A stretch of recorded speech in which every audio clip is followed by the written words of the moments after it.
It's a record number, a lot of women running. Yeah, 527, I think, by our count, and it is a reflection to a certain extent of the reaction to Donald Trump's election.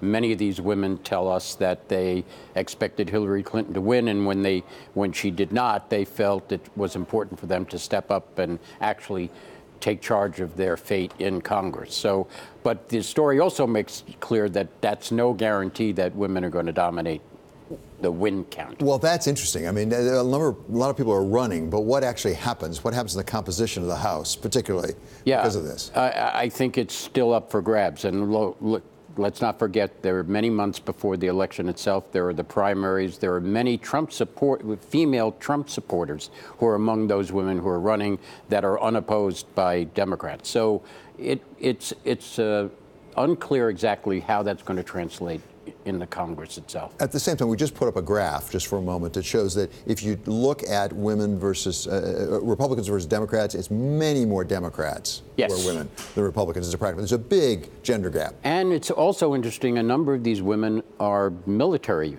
ex-military people, which is, not the traditional Democratic profile. So it's clear that the Democrats have chosen these people carefully. And if the money's there, then they have a fairly good chance. At the same time, they've got a big gap to close. Once you get to the 435 seats, yes. I mean, there's no danger of becoming majority women anytime soon. No, not at all. And it's also interesting on the governor's side. There's never been more than 9 women governors ruling at any one time.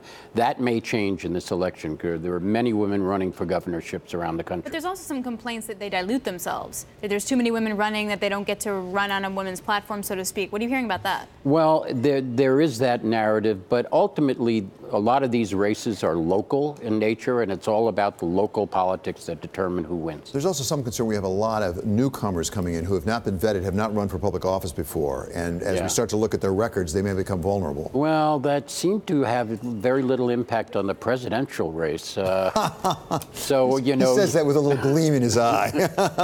So you can never count them out.